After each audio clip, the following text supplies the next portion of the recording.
another episode of House of Decline. It's been a while because I haven't booked a show in a while. And the only time I remember to do my podcast is, oh shit, I have a show. Better do some advertising for it. And on the show today, we have one of the bands that is being booked for the August 12th date at Dina's Tavern. And this band is Ceippo. And we have two of the members here, Annie and Max. Thank you for being on the show, Annie and Max. Hello. We have a cat eating our wires as soon as we start recording. Of course. You know, I mean, what's the cat's name?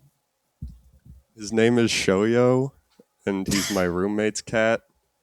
And he really likes attention, so it's impossible to go anywhere in the house without him getting himself involved. I love him. What is Shoyo? Why is he called Shoyo? Are you an anime watcher? I've watched an anime in my life, in my time. There's this show about volleyball called Haikyuu. Oh, no way! It's Haikyuu! Yeah. He's named after the orange kid. There you go. Because he's so orange. Oh my god. Does anime inform Ceippo in any way? Definitely for me a lot. I don't think Max or Alex have had quite as big of a past with anime as I have.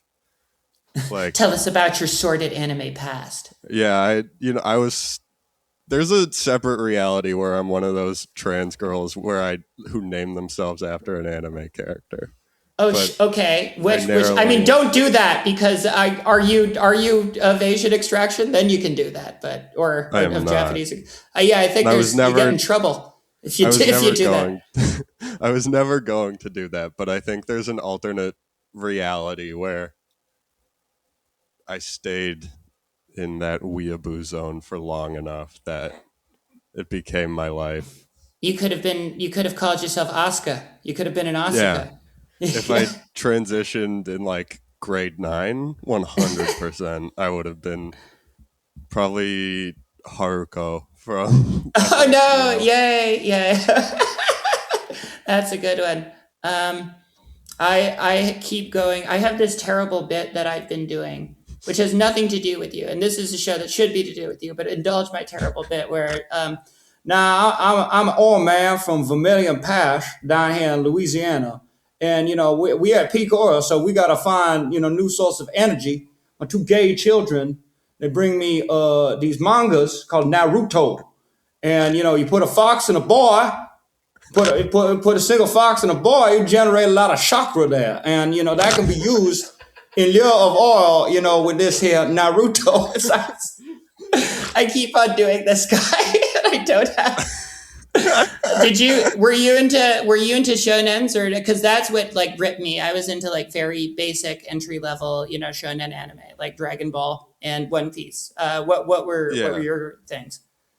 I started watching all the shonens. I think the big first one that got me hooked on anime was Sword Art Online. Oh really? Oh my. That was what was out at the time and what was huge at the time for me.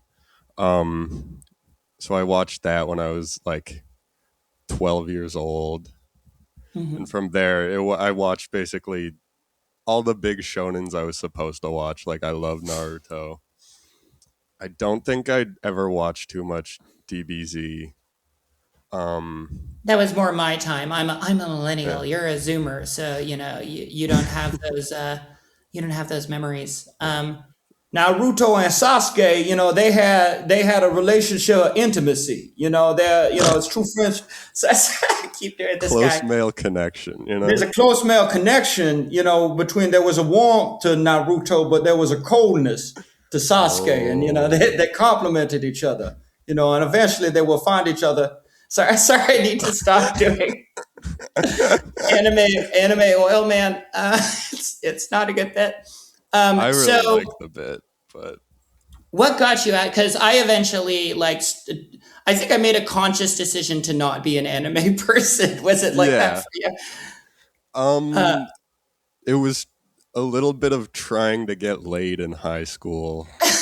that I was like, maybe I need to move on from this, find other passions. And Uh, I still come back to it sometimes. Occasionally I'll what? pick up One Piece for like 100 episodes and then stop for a year. Yeah, no, I do the same thing. I stopped after Wano, and I'm letting them accumulate. Oh, Uh, you're ahead of me then. yeah, it's a big fucking thing, and but you got to be aware of it because it's what's being used in all of the third world communist revolutions is Yeah. Luffy merchandise. So Yeah. He's Luffy the will new be Che. integral. Yeah, yeah, he is the new Che. He believes in freedom. He's Yeah. like a libertarian. Like if a libertarian had actual beliefs. Yeah. I don't, Uh, does he have actual beliefs? His belief is just be the best pirate. Well, yes, but he does punch the celestial dragon, right? Luffy, for That's whatever true. sort of amorality he has, he does not like Yeah. slavery, which is good That's for Luffy, 100% true. you know, He also and hates the prison system. he does because Luffy is a libertarian in that his like sort of simplistic ideological goal is maximum freedom, right? Which is Yeah. why he doesn't like prison, which is why he doesn't like slavery because he sees it as an abridgment of freedom. Yeah. I feel like he'd really fuck with like a commune in the woods. Yeah. I feel like fundamentally that's what the pirate ship is Yes. in modern times. Yeah. We're gonna join a Zizian pirate ship. Exactly. We're gonna have our polycule pirate ship where we will have like a dishes struggle session. You know. That's why they hired a chef. He knew what he needed. Yes, they hire. We also the chef should also be a sexual predator, which will cause tension in the pirate cule. Every Ki- polycule gotta have a sexual predator. Everyone, yeah, every DSA chapter, every poly. No, no. Kipo. I love your music. I would describe it as I would just describe it as rock and pop music. Honestly, it's Yeah. like you could do. It has a sort of a humorous tone to it, but that belies the sort of terror beneath the songs. What motivated you to start the band? I started the band as a solo project after like an old band I was in fell apart because everyone was living in different cities and it just wasn't working. Um, and I got Alex at the time, who was in the other band with me, to play guitar on some of the stuff I was writing.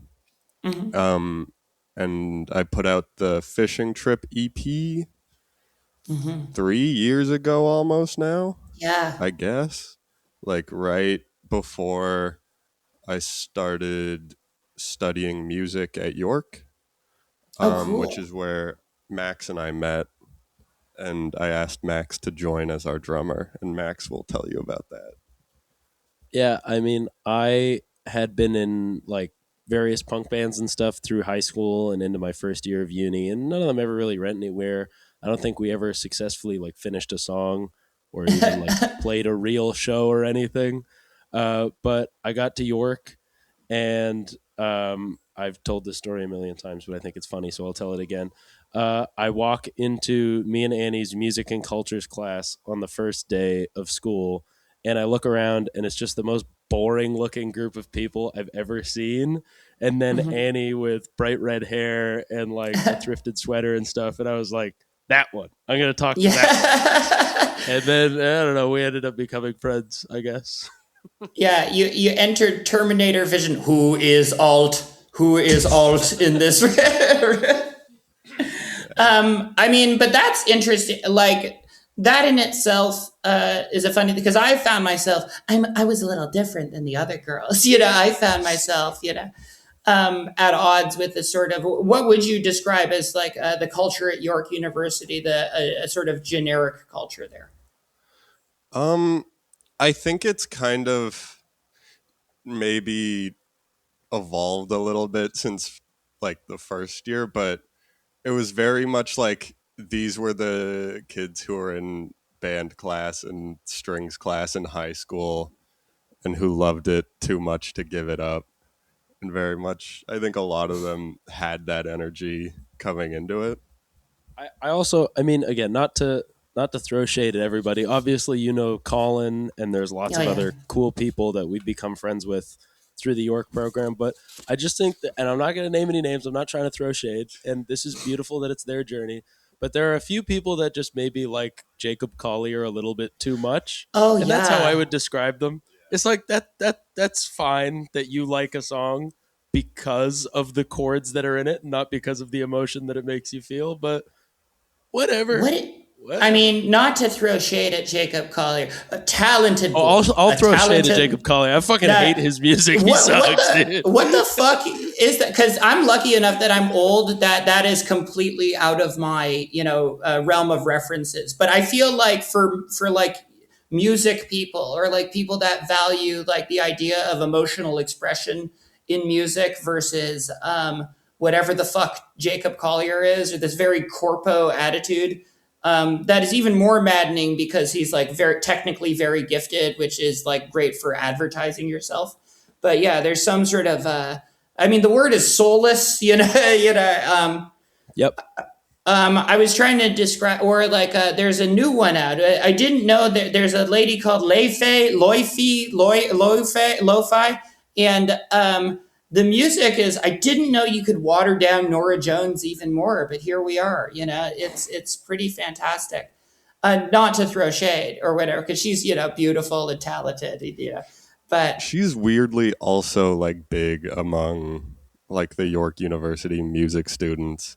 And that one kind of confuses me because with Jacob Collier, it's like, yeah, you came here to study music theory, so I understand why you like this guy. She's just boring, barely scraping at being jazz.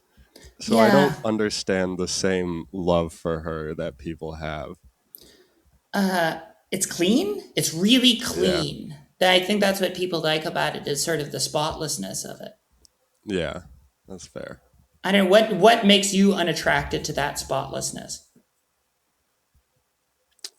I think I listened to a couple of her songs in the past and I didn't even dislike it. I think I remember maybe this was like her marketing team or just like what people on the internet was saying, but it was like everyone was saying she was like the new coming of jazz. Like she was the second female No. in jazz in America and change everything. And I just never got with it on that level, you know? Yeah. I mean, are you a jazz head at all? Um it's what I'm studying. I wouldn't call myself like a big jazz head. I think Max even listens to more than me by a long shot. I mean, yeah, I like jazz and stuff. It's not to like on the topic of kind of soulless music like that. I don't know. It's not that it's just like poppy or anything. I mean, I love me some Lady Gaga, and Sure. I like Claro and stuff like that. And there's plenty of really poppy shit that is a lot of fun and I really like. But I don't know. I just feel like some of that stuff feels. I mean, obviously, I don't know these people, but it feels a little disingenuous. It feels a little bit like I feel like you're not putting that much of yourself into this. Like, I feel like I can't really tell who Laufey is from listening to her music, but I got an idea of at least the persona Lady Gaga is trying to get across. Yeah. Like, Huh? I don't know. There needs to be a bit more individuation. Yeah, yeah, I see that as the whole point of making music. I mean, that's the question of like individual, versus community, right? That I think I've been thinking a lot about as an artist because me and Colin are both big commies, right? And there is that tension between that desire to like make yourself a living god through art, and but to also experience the communal factor of it and realize you're just one amongst many as well. And I find that how do you deal with that tension of like trying to be an individual while still trying to like not get seeped into that liberal capitalist mentality. Well, the way I've always seen it is that if you actually want to engage in community, especially musically, and connect to people, connect to a large group of people, get a large group of people together and really experiencing something in a room, because I love live music. I mean, that's the fucking point, and the beauty of the art form is it happens live in front of people. I think if you put a very honest part of yourself into that, and I just mean like to have the music be true and be honest and like be informed by your experience as a human being, I think that speaks to people and that helps to create community, because you have a group of people coming together over a like an emotional response to something that they all relate to. Because I think like in trying to understand yourself and putting that out there, a lot of other people are going to relate to that. And I see that as the point of like, it's not to be the next Robbie Williams or whoever that British dude with the monkey movie is, but like to just try and find yourself. And if other people like that, cool. And I mean, that's always what's spoken to me. I don't know. Annie, what do you think? I think on the logistical side of like trying to be a commie while making music under like a liberal capitalist framework, there's kind of sacrifices you have to make in order to align with your values, which I think definitely has been something we've done before. Like we've turned down shows because we don't align with the values of like the venue owner that we're being asked to play at. Oh yeah. Can you name some examples, or don't if you don't feel like doing it? The big ones for us in the past have been like Bovine Sex Club was a big one. We were supposed to play a show there, and then like the day before it came out that like the security guards there were harassing like pro-Palestine activists who were like invited by the artists to fundraise, and like they were being told they weren't welcome there. Horseshoe Taverns, another place where we just played there. Woo! Yeah, I said free Palestine at the show in order to that'll get them. That'll get them. Yeah. But we've turned down a show there, even though it was with like a really large band, because it was just like I think the owner like actually has money tied up in Israeli companies or something. Yeah. I remember looking into it a while ago, and I don't really remember. But you do end up running into problems as an artist, because ultimately we don't own anything. We don't own the platforms that our music's on. We don't even own the spaces where people can see it. And unfortunately, in order to have these moments of like honest creativity and art, you gotta, I guess, make yourself susceptible to someone else's values. Yeah. Is there what amount of money would it take for you to play? No, I'm kidding. I'm kidding. But so are you commies, or do you have? I can't really name what I am politically. It's some incoherent leftism that I garnered. Yeah. Colin is a much more disciplined. Colin's a member of the Revolutionary Communist Party. Yes, absolutely. So, but he actually reads. So he's allowed to call himself a very specific denomination. But I don't know. Have you considered it that sharply? No, I don't have a specific word I'd use for my political affiliation. Are you? You just come up with one right now. You don't. No, don't come up with one right now. But generally, I would starting a new movement. Anticipate on the left. I would say. Yes. I think. I mean, listen. We vote NDP. Woo! lefter Avi than liberal, Lewis. I think Yeah. is the best label to give it. Yeah, in terms of organized electoral politics, we vote NDP. Hell yeah.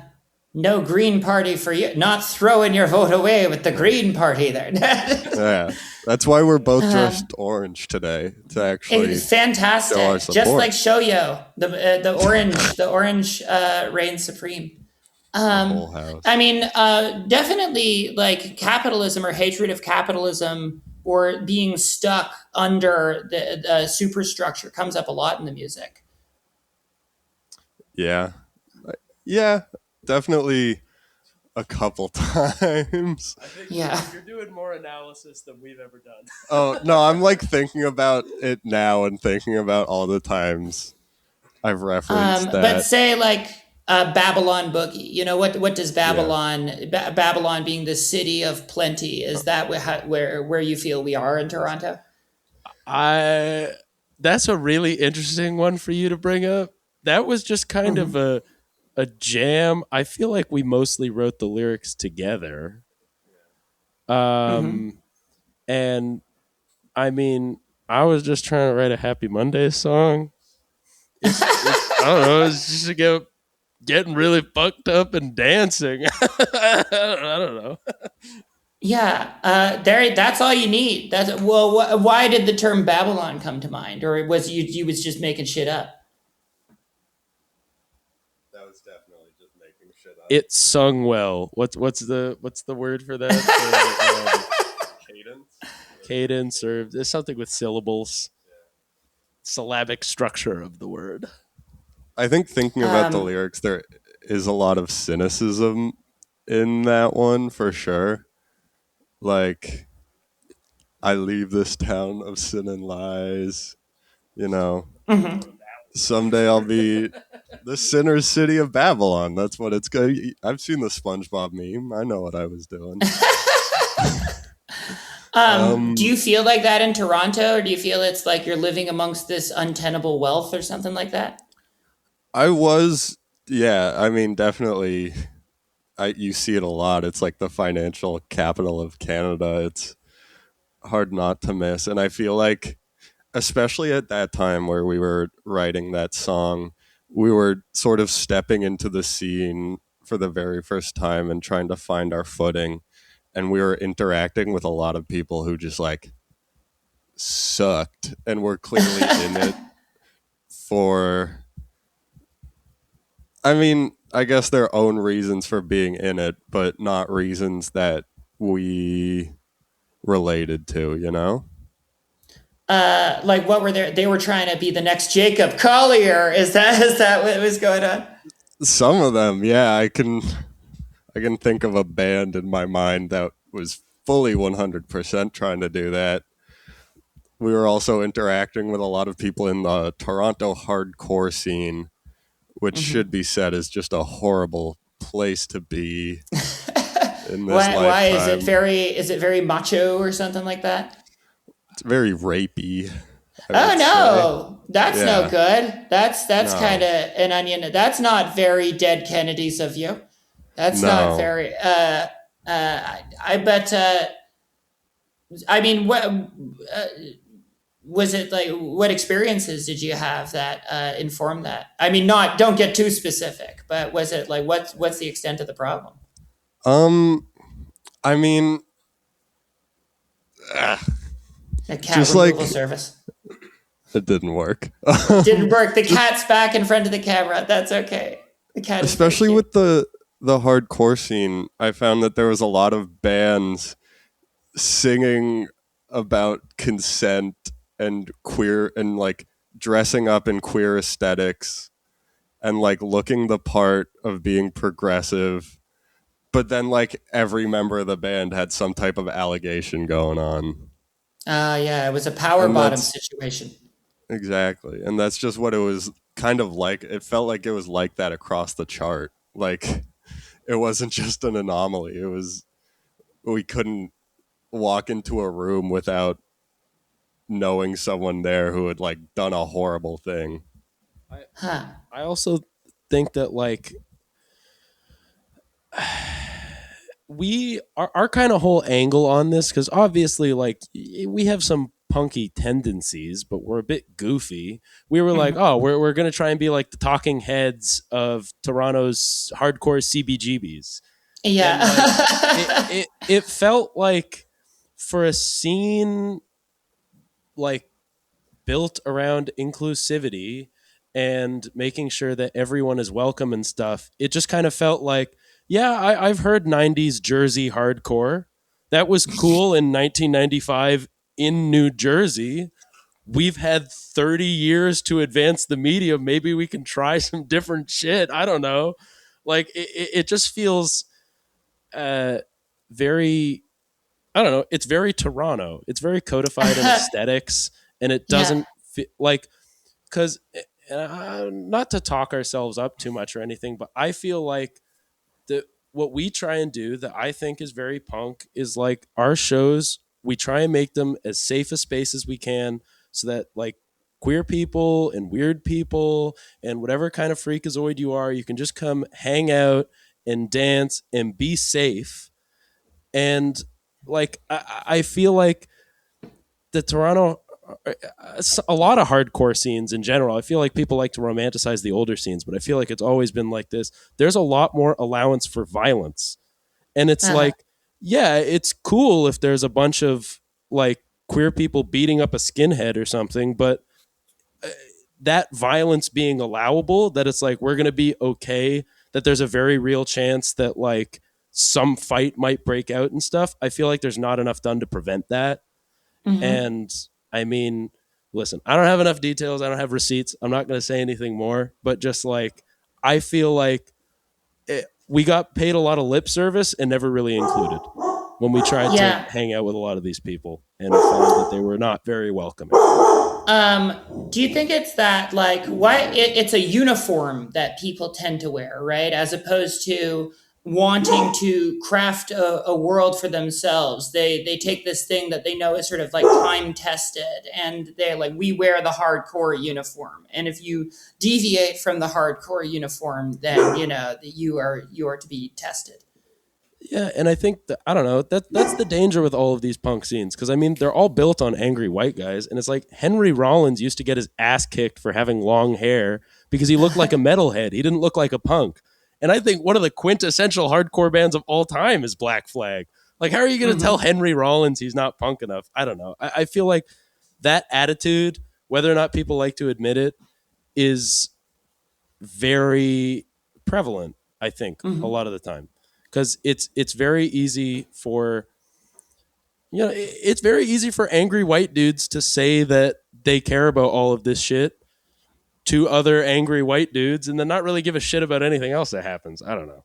Hmm. Do you think that sort of romanticization of violence it makes sort of sense in this '80s milieu of nihilistic, children who are in the Reagan era, but that seems to have yielded to the fact that they weren't really the history didn't stop there. They weren't in any sort of post-apocalyptic world. All the Repo Man people grew up and got like Gen X corpo jobs, right? It's that, and so that violence is sort of romanticizing that violence is sort of inherently self-defeating. Like, do you think why do you think people indulge in it? Just because it's like a libidinal a release or something like that?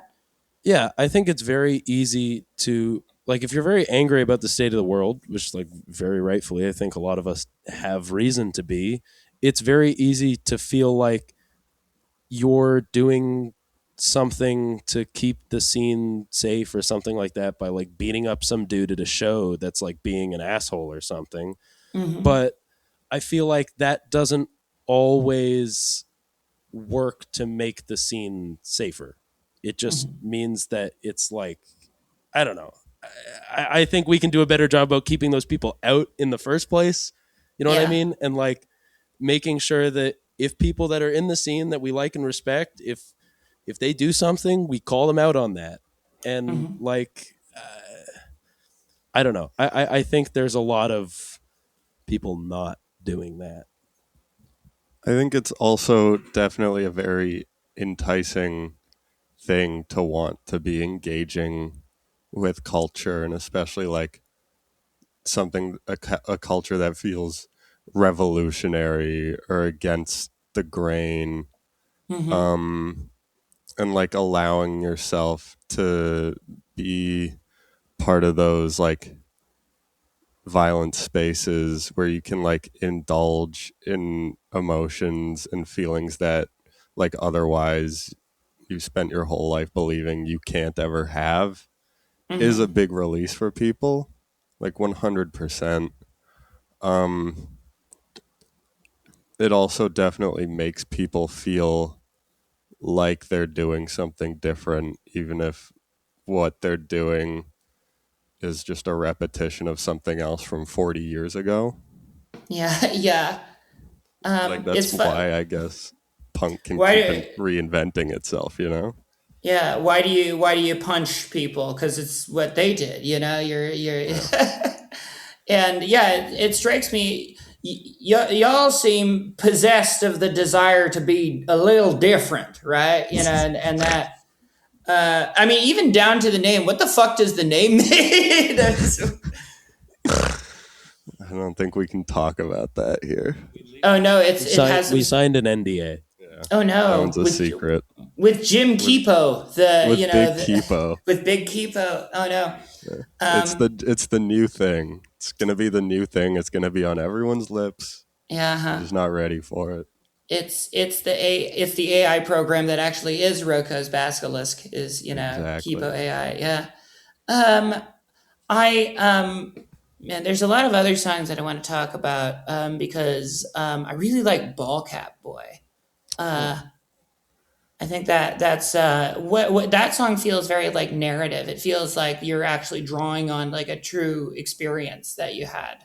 Um, Yeah, definitely like a bunch of disconnected experiences that all meant something to me, I'd say. I specifically the like the initial inspiration for it was I was at a Jays game, still in the closet, still very like repressed. And there was this annoying ass like teenage dude in front of me wearing a baseball cap, just like loud as fuck, annoying the shit out of me and annoying the shit out of his friends too. Like he tried pranking his friends at one point by just like dumping food on him, and I was like, yeah, whatever. And so that was sort of like, I think the narrative of that is like me going through these phases of being like, oh, I'm a man, I'm a big strong man, to no, actually this is something that I just feel like I can't be. mhm. Um and then there's the whole section at the end, which is like me almost kind of reckoning with all the male role models I've had at like different times in my life. Uh-huh. Yeah. Oh no, So that there's a happened lot to of like, me. yeah. I had that. So does queerness inform the music, or do you like are intentionally like we're a queer band, or is it more just like you're writing what you know and this is your life? It started as just writing what I know, I think. I mean, I think at our very first show, like I wasn't openly trans yet, but I like wore a skirt and I was like, this is me making my statement. Yeah, I'm alt. You can wear what you Yeah. want. Yeah. Kurt Cobain. Yeah, Yeah, I'm cool like that guy. yeah. And there's nothing else to it. Uh huh. Um but that like especially on the first album, like there's a lot of those songs that are just like me really dealing with like my repressed trans identity. And I think like after I came out, then Alex came out, Sure. then Max came out, and Yeah, now every it's domino falls. Yeah, it's all exactly happening. Social like contagion. No. we slowly just turned it slowly just became like an unavoidable thing that we are a queer band whether we like it or not. Yeah. Um, Well, I because Colin, I have it's nice. I have a cis straight guy in the band. You know, it's Yeah. we can get into more venue. You know, I'm kidding. I'm kidding. But what I you do tend to notice the attraction of trans women and like femme non-binary people to the discipline of music. Do you have like any formal theory as to why that is? Oh, I mean, definitely like I mean the flip side of that is you got all those trans women making bombs for Raytheon. That is So true. You know. there's the two disciplinary choices you can take. Yeah. Um I mean a big part of it is it's hard to get hired and have a successful career in a lot of industries as a trans woman. Being a self-supporting artist is a big way that a lot of trans women support themselves. Hey, Like, that's me. Yeah. yeah, yeah, exactly. Like, um, music specifically, that one's like interesting to me. And I feel like it's kind of a recent thing that trans women have sort of flocked to music because, Mhm. you know, 100 Gex started putting all the effects on Laura Yeah. Less's voice. And it's like, you can't tell you don't know that she is only just beginning voice training now, you Uh huh. know? Like that's a Yeah. big thing. I know a lot of trans women who use like the same sort of vocal effects for their performances. That's an interesting thing. Do you think that's why a lot of T girls are into Ween as well? Because it's like you could do that. You could put effects on your voice, and they don't know your voice. You know. If you could direct me to the T girls who are super into Ween, I'd love to meet them and spend Oh, lots of time really? with them. No, it's I mean it's a big contingent online. There was a But, girl, what I know, she's drawing art of various Ween girls, girls as Ween albums, and it was like, well, oh shit! I simply have to retweet this. This is just I well think I within my have seen. wheelhouse. My problem, my problem is I haven't been on Twitter in years. Don't! It's terrible. Why would you if Yeah. you don't support yourself with it? Yeah. It's interesting though because when I was on Twitter, I was in like high school and I was following you at the time. That's nice. Yeah. But it was interesting watching the transition from all your characters being bald to sometimes having long hair.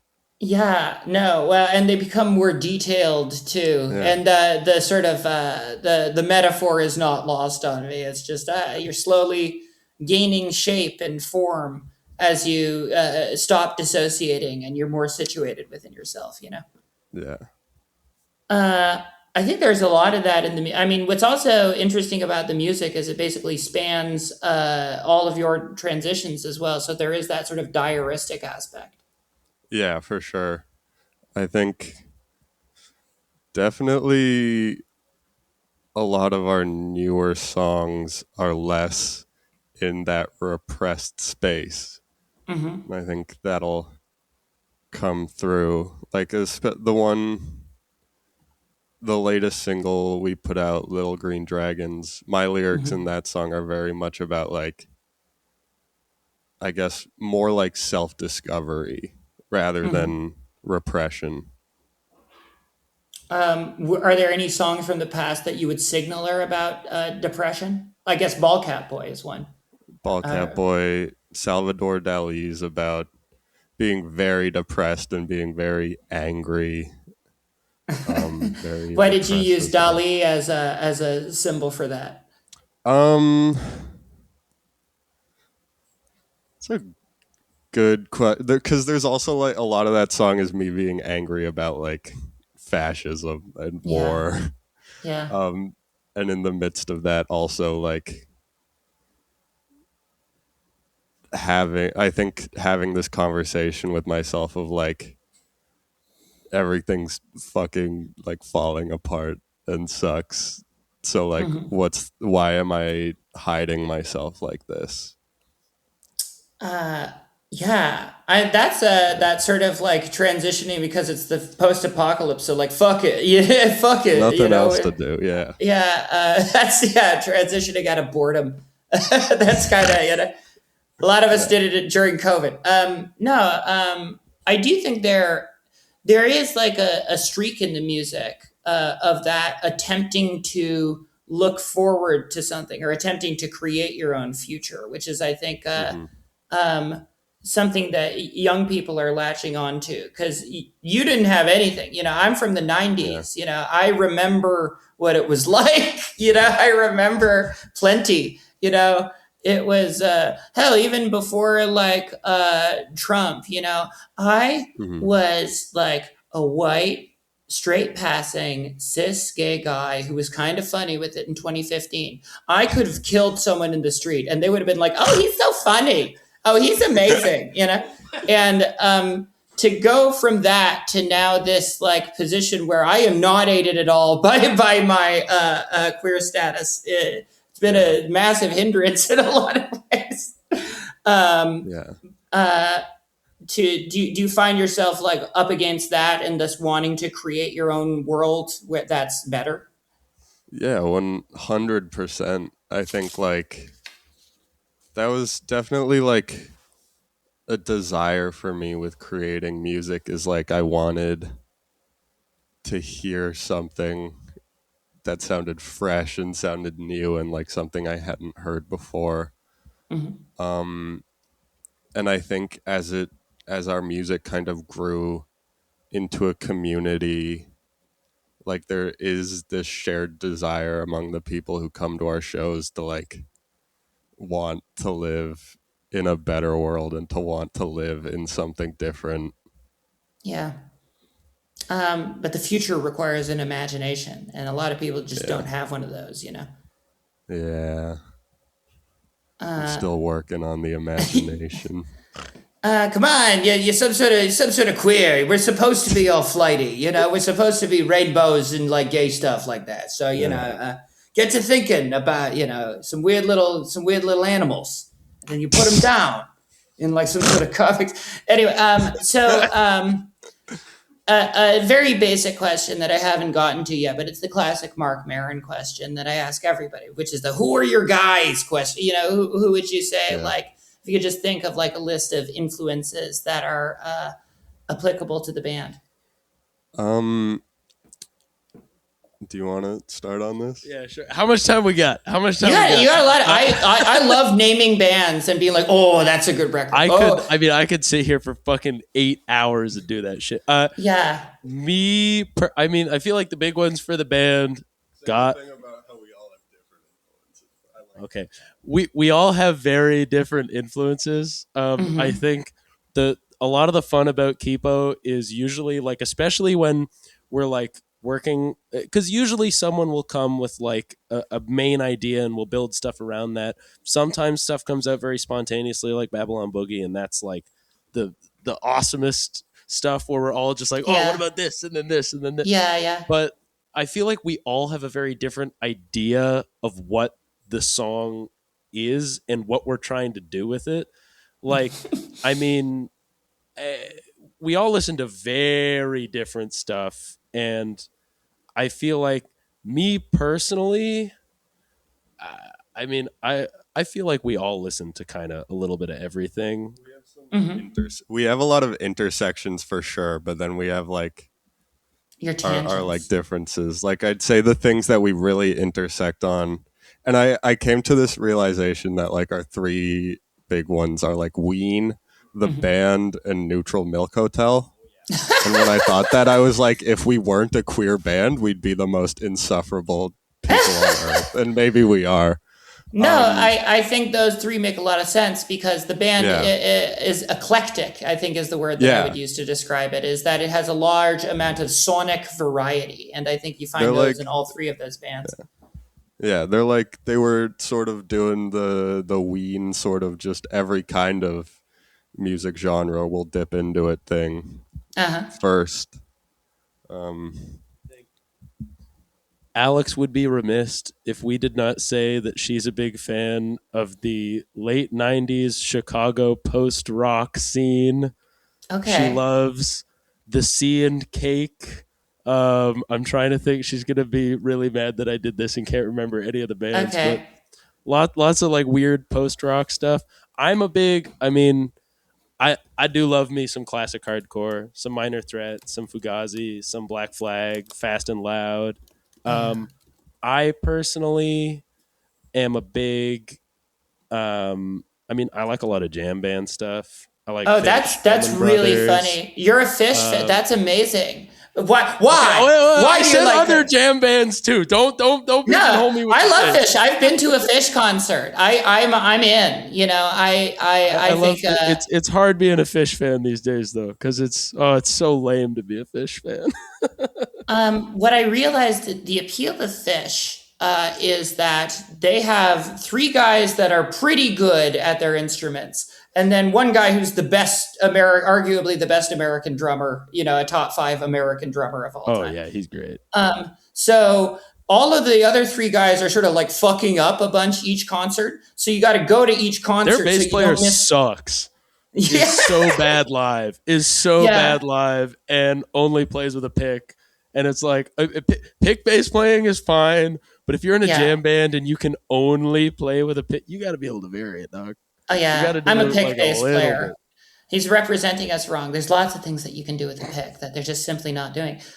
Wait, that's not Paige McConnell. It's not Paige. Paige McConnell is the keyboardist. It's not Trey Anastasio. It's Mike Gordon. Mike Gordon is the. Oh yeah, it is Mike Gordon. That's correct. Um, but yeah, so the reason why people like it's like a gotcha game, you know. This Fish concert might be the S tier Fish concert. This Fish concert might be the C tier. Oh, this was an S tier Tweezer. Oh, this was a C tier No, Tweezer. You know? yeah, exactly. This is what I've been trying to explain about the jam band thing. It's like people listen to jam bands because they comb through the whole live discography for that one moment. Mm-hmm. And I can tell you, like with the Grateful Dead, my one moment is it's this performance of Casey Jones in like 1977. I'm not going to find it right now. I can't find Yeah, it's all right. the place. I think it's like Red Rocks or something. But Yeah. there's one part where Jerry varies the backing vocal and accidentally does a harmony because his voice cracks, and it's fucking awesome. And it is Yeah. worth listening to that whole shitty live album for. I love jam bands. Jam bands rule. Well, because it's those moments of spontaneity that result in something unexpected. Do you like any free jazz, any of that stuff? Oh yeah, I mean, I I don't know so much free jazz. I mean, I like obviously I love Supreme. Elvin Jones. I wrote a whole essay on Elvin Jones for my jazz history class this year, and he Oh is yeah, like the the school of drumming of like doing a bunch of crazy bullshit and playing very lyrical and being very freed to do a bunch of stuff and still try and hold it down. I don't think you get that without Elvin Jones. I think he opened up modern drumming in a way that like I feel very connected to. And Andy's going to talk about Ornette Coleman. Yeah, I'm a big fan of Ornette Coleman and just like also the lineage of music that he kind of inspired, especially hmm like in rock music, like Velvet Underground, like Lou Reed's guitar playing, very much yeah, inspired by Ornette Coleman's free jazz. yeah. Um, Wilco, I'm a big fan of when he tries to hit one of those solos. No, no, I know what you mean because it's the gestural quality, the like Yeah. making the guitar sound like it's or making the instrument sound like it's talking to you, you know. Yeah. As opposed to that sort of like strict like Berkeley music thing of like a bunch of very complicated riffs you've memorized played in a row.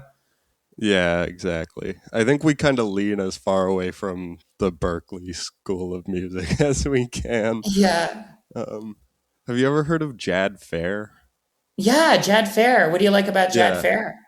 I, I, he has this one project called Raindrops that he did with this Japanese avant-garde duo, the Tennis Coats, Yeah. where it's just a whole album of them like sort of improvising songs, and it was like one of the most inspirational pieces of music to me ever, I think, because it was just like, oh, it truly can be anything if I want it to be. Yeah. And sometimes he tries to sing in Japanese on that album, and everyone laughs at him. And there's like a whole song of just the artists he's recording with laughing at him. Yeah. Jad Fair. Is there any of the Frogs in your band? I heard some of the Frogs. Or are you Frogs fans at all? The Frogs or Frog? The Frogs. The Frogs. I am unfamiliar with. That's all right. think You don't I've have heard to of be them. familiar. But if I'm trying to think of stuff that is reminiscent of your group, Frogs came to mind. They have one very good album, and then one album in the '90s that's "Hang here, you don't go to that one." Whoa, it's controversial. So there's a lot of coming back to circling back to anime. Is there any influence of that, like the music that you'd find at a lot of my, I think, harmonic sensibilities were influenced by Inuyasha ending themes. Oh, yeah. I mean, Yeah. that I'm a massive fan of the Pillows, Oh who yeah. did the soundtrack for FLCL. Like, they're on my constant rotation. I love them. I've heard that in their later years, they kind of burnt out and got lame as hell, but I don't know anything about that. And it But happens to I all of love the us. Pillows. There's some intros I would still point to from a lot of shows and be like, this fucking rocks. Naruto intro too. Who is that band? That's not, wait, no, that is Asian Kung Fu Generation. That is Right? Asian Kung. Nah, that's your Asian Kung Fu generation. Nah, they had nah. They also did they did a lot of awesome intros. They did one for Tatami Galaxy, which is another show I love. That's a more artsy one though. That's such a kick-ass name where It you is. just own the stereotype where you're just Yeah. we're Ontario Maple Syrup Factory. Yeah, that's our band, That's good. We're You should we're write Moose that down. Puncher. Yeah, we're Moose Puncher. Moose Fuck, Puncher. these are good. That's a good. There you go. Boston. I'm trying. Yeah. What drum music? And because you said Elvin Jones is a drummer, Max. Who were your other drum guys?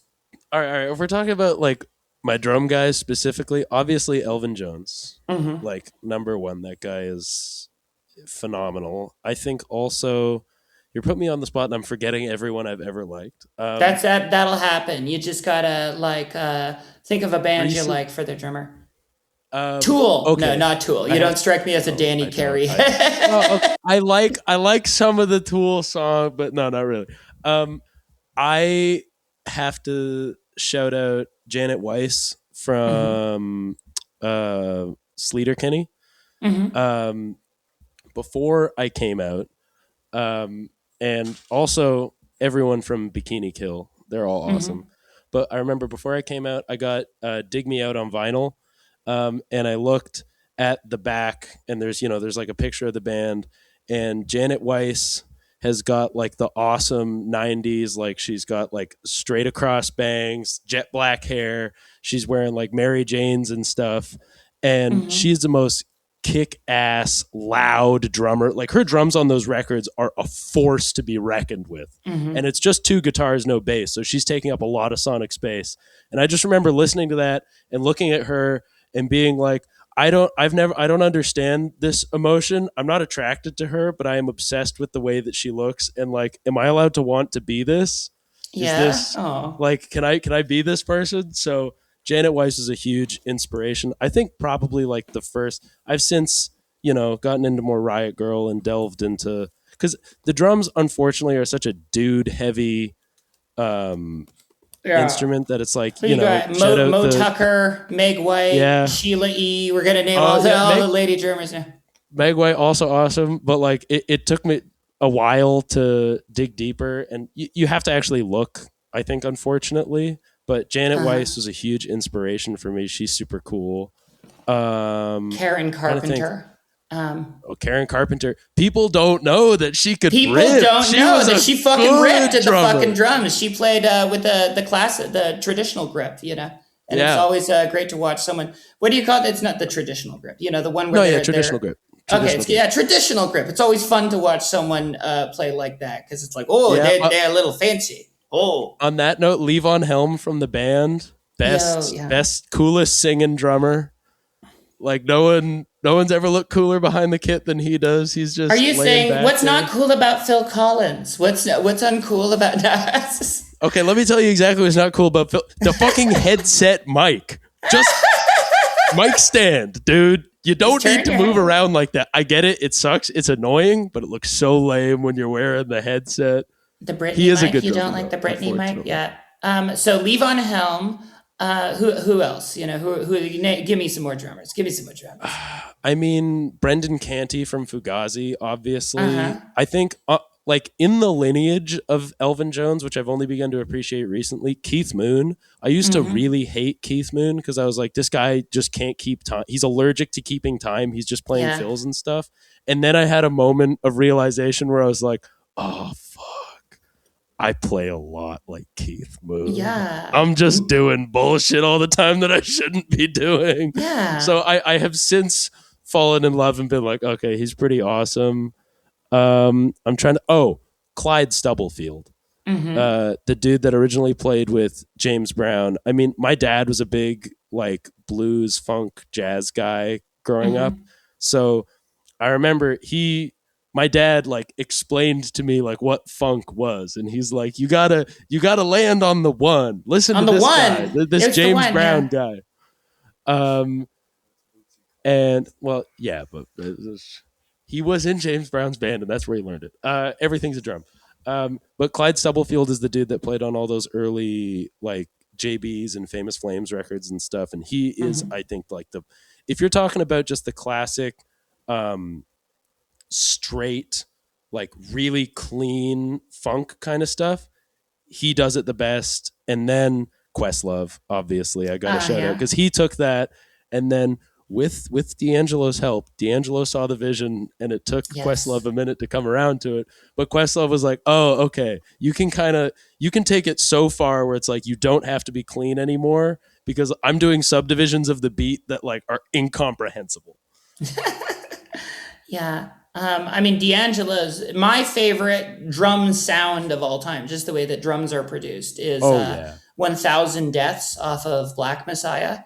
To me, the way that song starts is that record is phenomenal. Fucking great record. Great record. Fucking phenomenal. Yeah, fucking phenomenal record. Yeah. But yeah, just I don't think I've ever heard better produced drums, just in terms of what I want drums to always sound like is 100%. That big, expansive, but still punchy quality that they have. It's drum production is so much fun to dig into, and I Annie and Alex make fun of me because we'll be listening to, I'll put on a song and I'll be like, this is the best snare sound I've ever heard, and they're all shut the fuck up. We don't care about Two Princes by the Spin Doctors, which I maintain. People are sleeping on that snare. The kick is a little bit too mid heavy, but other than that, one of my favorite drum sounds of all time. That's a good take. That's an excellent. We're leading off with that take. We'll advertise it. Why Two Princes is actually better than you think. That's what I'm saying. People aren't ready for the shitty 90s pop. There were some gems in there that people don't want to revisit. Wait, so name more. What do you think of these shitty 90s pop gems? Are you also gonna... Well, I mean, obviously Two Princes. I love Semi-Charmed Life, and also Graduate off of the oh my god, I'm blanking on the band name. I know the Third Eye Blind, the self-titled. What else we got here? Hold on, I got more. I promise. Do you have a list of these on your phone or something? I'm just going through my music. Oh, okay. I put Annie and Alex on this. Let me tell you, Fush You Mang, the debut Smash Mouth record. All Stars on the second record, but let me tell you, Flow, Beer Goggles, The Fawns, Walking on the Sun. they have bang that they got okay. The whole So album don't is delay, they got act now, supplies are running out. Yeah. there's a R.I.P. lot. Steve Harwell. Yes. But other shit like that. I mean, okay, maybe not shitty '90s pop, but I love the Spice Girls. Oh The yeah, first Spice that's good. Girls That's just record good '90s is pop. great. You know, That's great yeah. '90s pop. I can't stand Chumbawamba, but like some people would put tub thumping in the same genre, which I don't want to give tub thumping that much credit. That song I have never heard, because blows. apparently Chumbawamba had a huge discography before Tub Thumping, and they were like an anarchist collective that made music far more I in line know. with like It's Crass, but it's they get known for, you take away your drink, you take a biscuit, you take a yeah, it's what do you like about these shitty '90s songs? Is it just like the production, or is it, you know, the well, jovial nature? it's part of that. I mean, I think it's funny that you were asking about like if the anime Annie watches has had an influence on her, because I was thinking about like I just love it's very earwormy. I mean, for a very long time I was a huge Primus fan and like Rush fan, and I was insufferable in high school. I was like this song is only in 4/4. This doesn't even have like alternate time signatures, and it's only 3 minutes long. I listen to songs that are like 10 minutes long. And eventually I was like, especially once we started playing live and I started realizing that like, it's okay to write a hook, guys. You can do that. That's all right. Songs can be like good to listen to. And then I just started delving back into just a bunch of pop stuff that I had written off growing up, like Train. Let me tell you, Drops of Jupiter. That's a banger. That's a banger. Damn, I've been playing that did all you summer. fall from a shooting star? Let it yeah.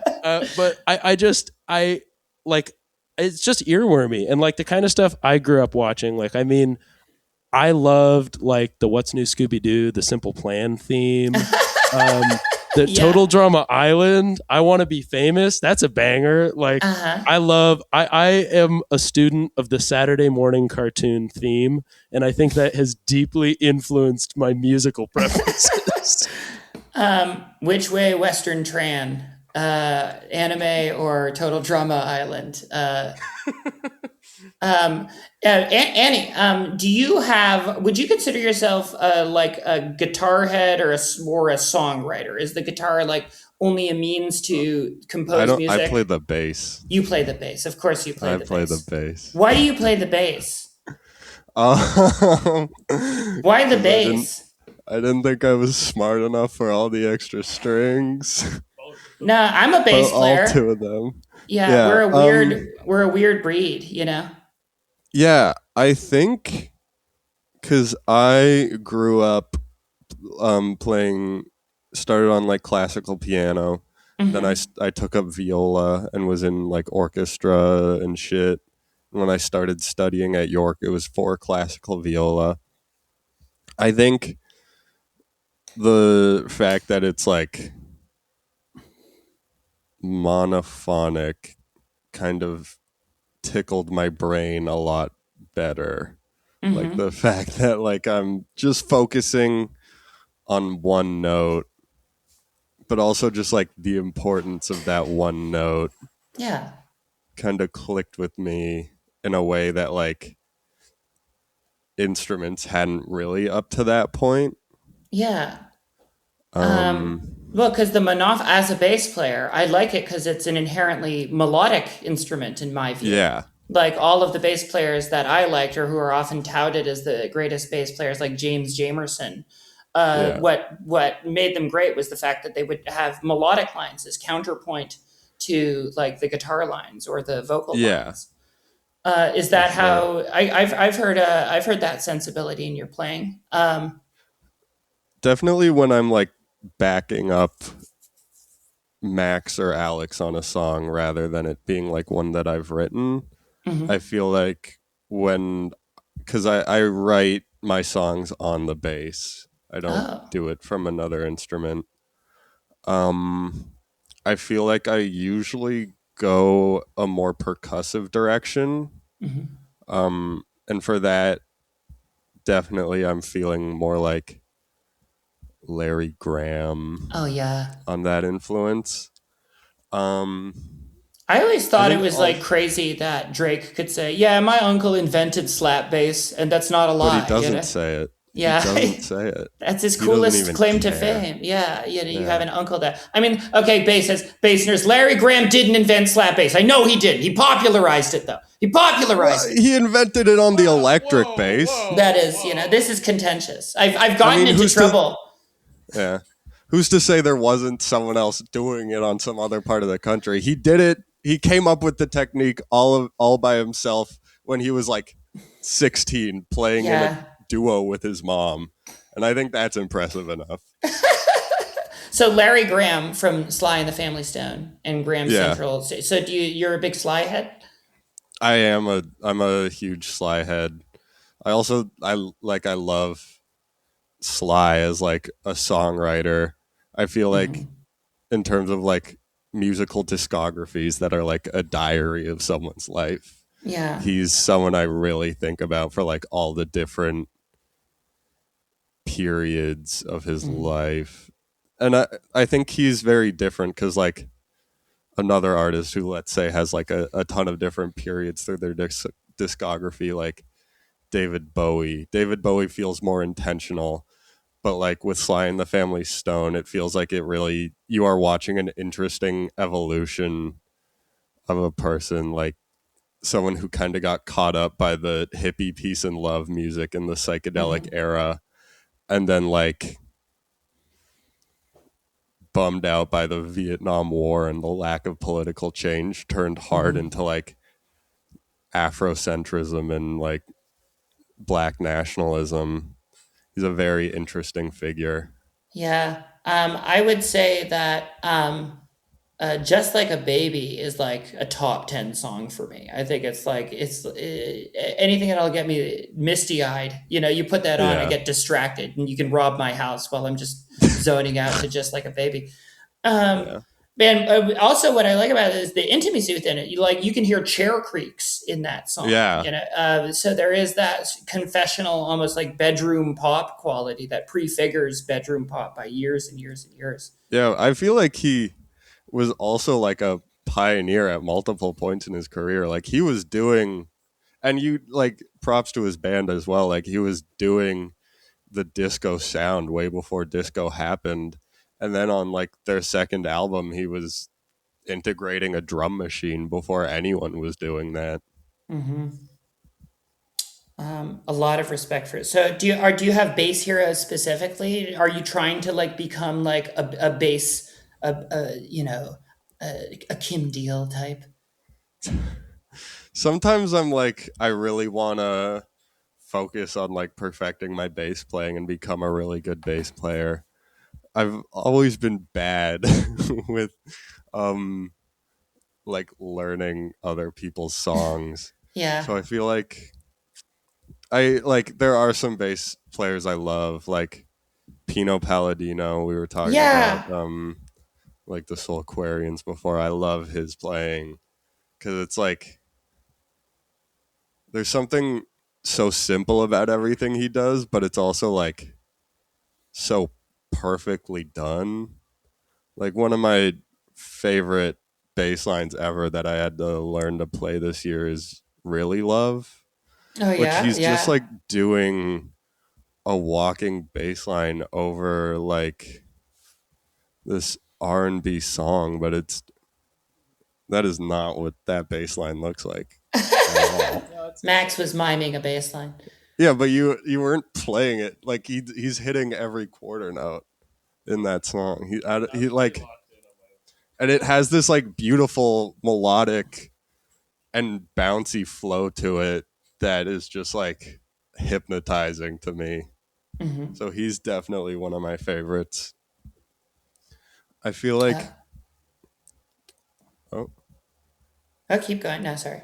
oh I'm a big Velvet Underground fan. I prefer when John Cale plays bass versus when they got what's the Not kid they Sterling got? Morrison. Not No, Doug Yule. Is that Doug Yule. When they yeah? got Doug, I don't really care for his bass lines that much. They sound bland to me. But I think John Cale, I really like the school of music he came from, like Uh-huh. the experimental, classical, and minimalist movement. And so his bass lines often have like this very repetitive, percussive quality that I really like. Did you ever get into Jaw Wobble on the old Public Image Limiteds? No, do Speaking not know of about this. repetitive and percussive, the cat Shoyo is now looking directly into the video camera. Yeah. It's cute. I wish this were a video podcast, but I haven't done my makeup, so it's not gonna be. It's not gonna be, folks. Yeah. But you're also a songwriter. Like, do you consider yourself Yeah. more of a songwriter than a bassist? I it's like the two wolves within me constantly fighting. I think when I like if I were to list off inspirations, I have way more like singer songwriter inspirations than I do bass playing inspirations. Mm-hmm. Like I'm a big Dylan head. Really, a big Dylan head. Yeah. That's coming in vogue amongst the youths now. If they're Yeah. rediscovering Bob Dylan, I find. Yeah, I won't say I was doing it first, but maybe I was. Well, what do you try? I was What do doing you? Why do you like Dylan? Why do I like him? Yeah. I think the abstract quality of his lyric writing is really cool to me, especially like Highway 61 is one of my favorite albums of all time, front to back. And it's just like bullshit a lot of the Yeah. time. Yeah. But there's so much like emotion in it. Yeah. And like, so I still feel what he's like saying, even if like I look at it on paper and I'm like, Yeah. you only used to get juiced in it, I guess. I love Bob Dylan. It alternates evenly between like I do not care for racism and I hate women. I hate women so much. Yeah. I love I how think like he's like very political out of the gates, but then like kind of dropped that pretty quickly to be like, Joan Baez is a fucking bitch. Joan Baez sucks as you can say. Don't call them No, that. we love They're Joan called Baez. women. We love Joan Baez. Yeah, that's not a proper term for women. No. Bob Dylan. Bob Dylan, transition, and then you can say it. You know, take the Yeah. E, Bob Dylan. Or force feminizing. I think she was the puppy girl archetype. There I've been you saying go. this for a while. Sort of lithe, uncertain, a little nervous. You know, a little autistic, bad posture. Yeah. You know, it's all there. Yeah. I love these mesh leggings. They're so it feels so good on my thighs. I love Amazon basic thigh highs. These cat ear headphones are very fetching. Yeah. So I can't make fun. I can't make fun. I'm one of these people, which is why I'm not really a puppy. I'm not in that world. I can't commit to it. I feel it's like having a mustache. It's like unless you're 100% committed to the life, you know, you can't call yourself that. I thought I was committed to the mustache life, but No. no. Oh Apparently yeah, not. yeah. No, because I had that thing, which is like, well, I'm sort of like some sort of half man, you know. Yeah. Maybe if I grow a mustache to communicate like what a goofball I am. Yeah, You I'm know, like a weird kind of that. yeah, a mustache will communicate to people that I'm sort of a weird. And then I did it to my face, and I like had a end of Citizen Kane moment where I'm just destroying a room because I know I can't pull it off. I'm like pushing shit off the shelves. No, I'll never be this. I'll never be this. Yeah. Highway 61 is so good. Pardon?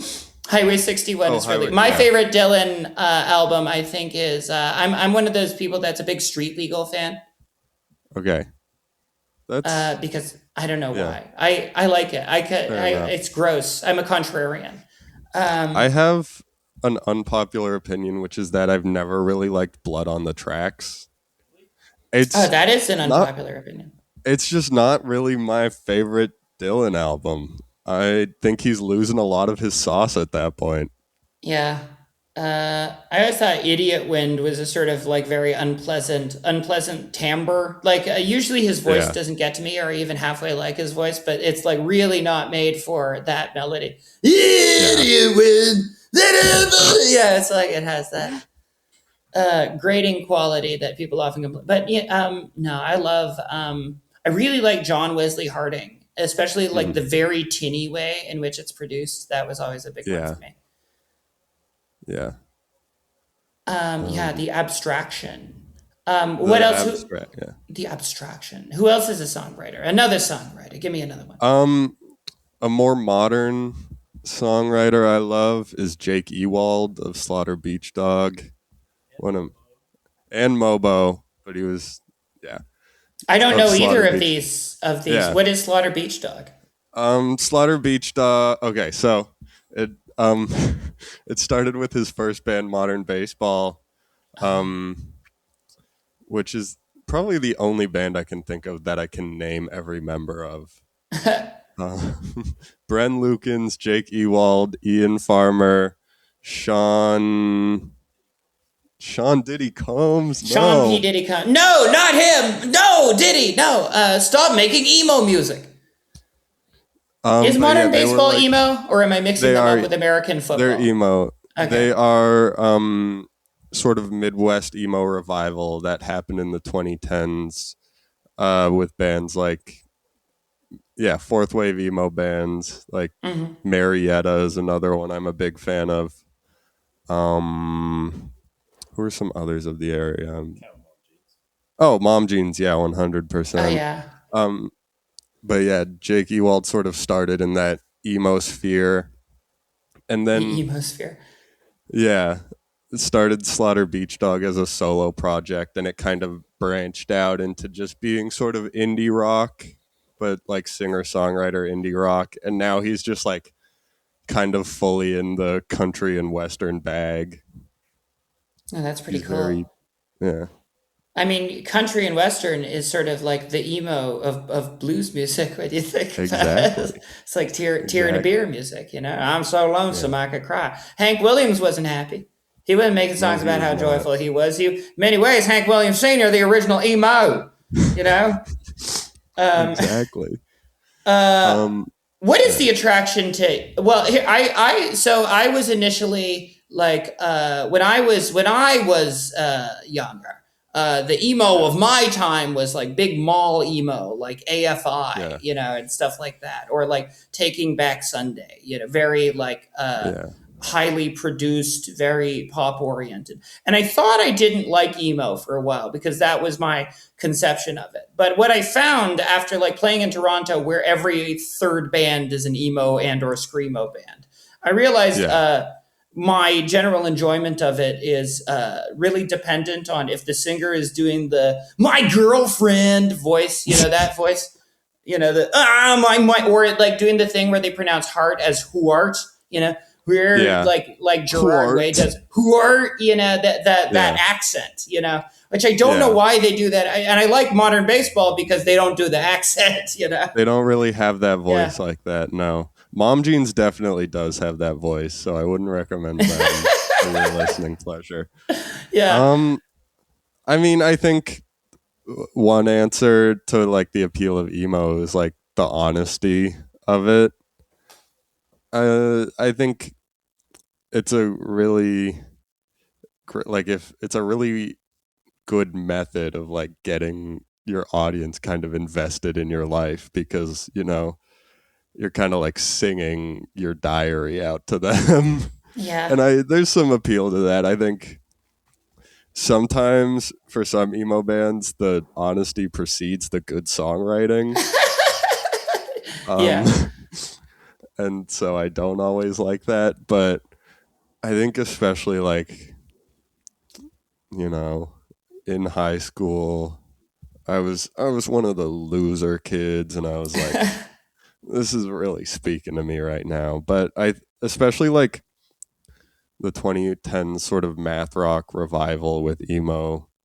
I always found really cool, and it felt like a lot of other aspects of other genres I loved were being incorporated. Like there were a lot of folkier sounds to it. It wasn't that overproduced mall emo sound.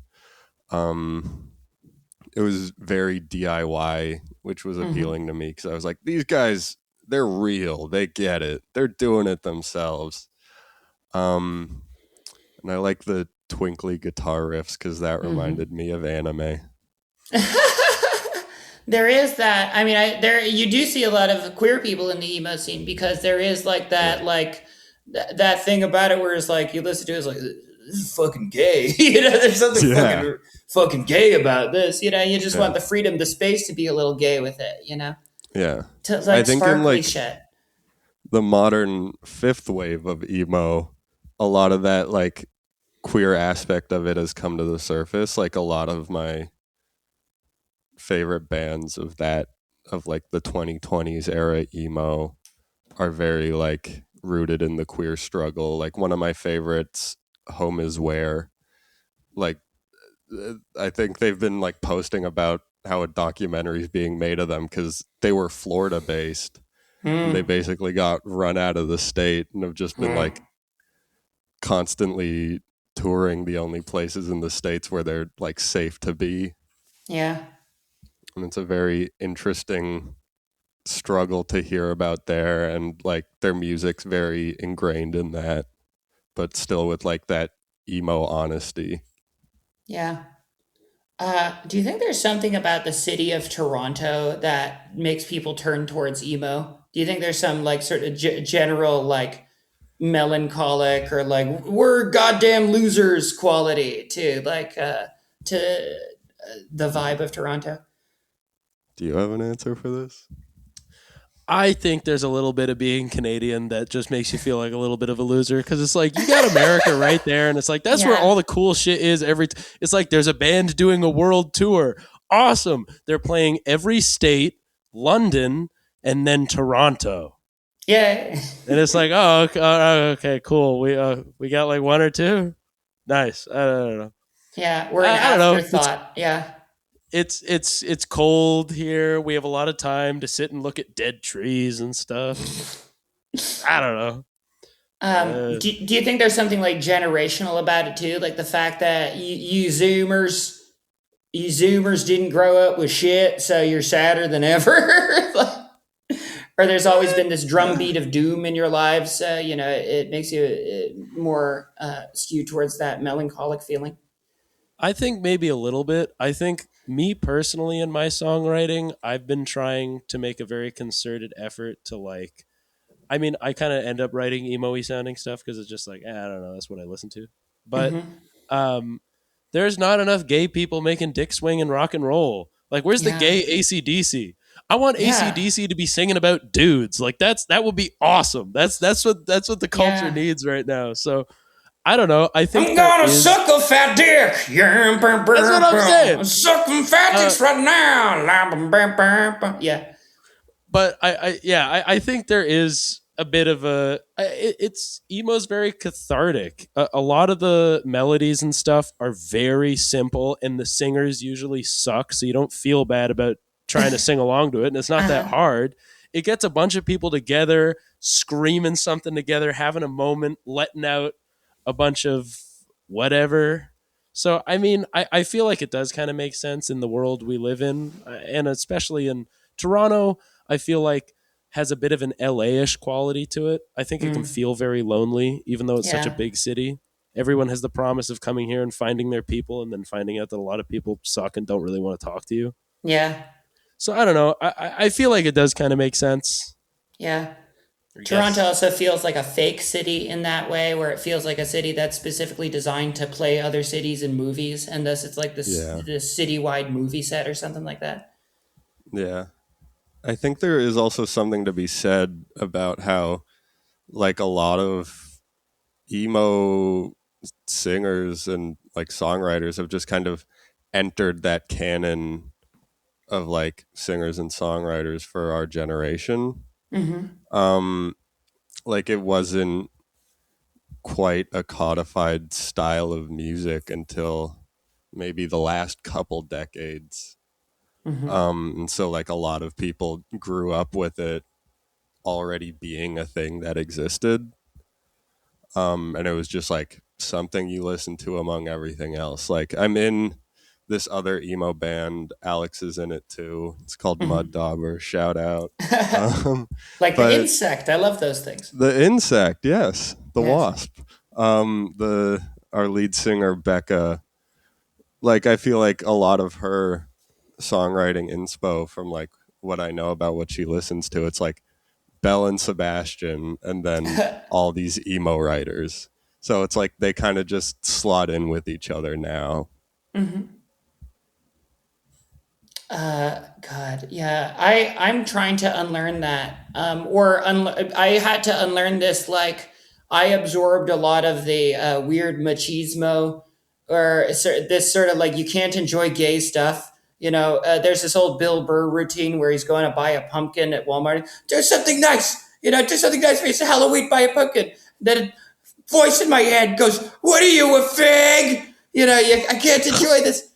And I think that happened to me for so long with emo, where I was just like resistant to it. And even like pop music, my utter resistance to pop music is like, "You like this Carly Rae Jepsen song? What are you, a fag?" Like I transitioned. I've been on hormones for 2 years. You'd think I'd outgrow this instinct. You It's can like, answer. "What are you, a bitch? Question. Are you weak? Are you weak of spirit?"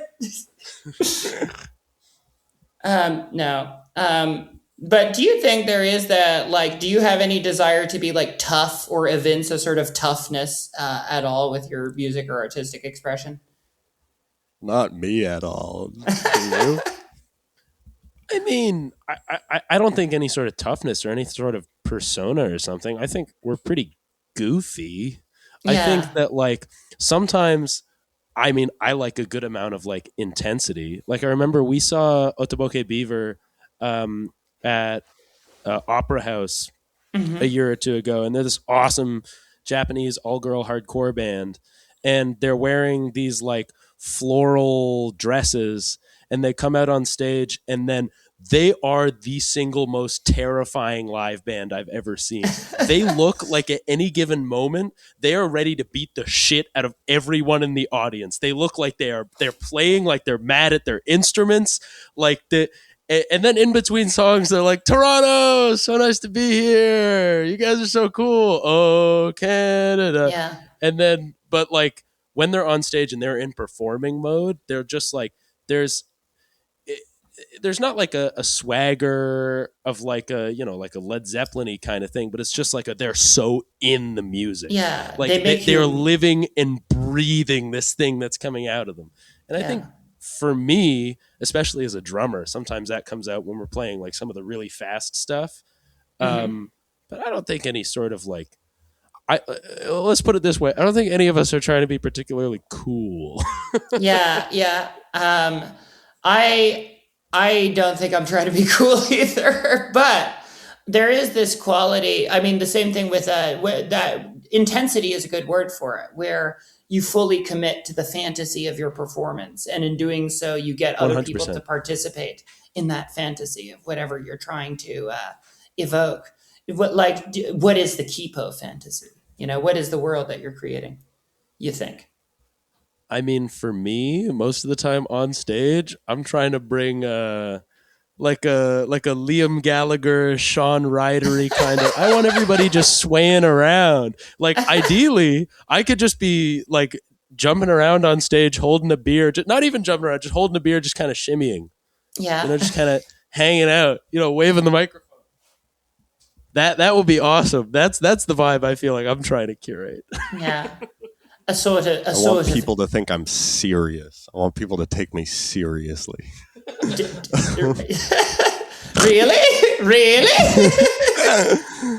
I don't know. It's like I do find like it can be a hard balance when we're being goofy on stage, I guess. And then also like I'm singing a lot of songs about how sad I am.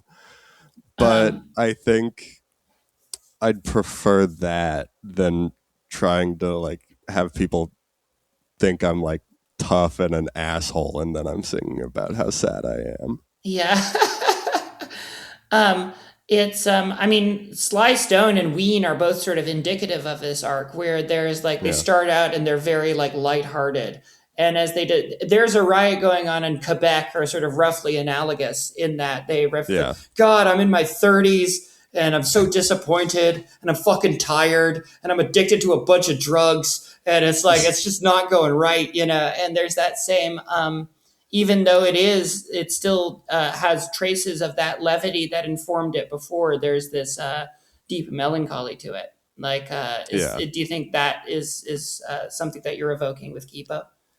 I love melancholy. I think that's one of my favorite emotions to try to express with art, because I think it's a very beautiful emotion. It's a very calm emotion. It's a very intimate emotion. And so I think when I do want people to perceive me seriously on stage, it's with that kind of feeling.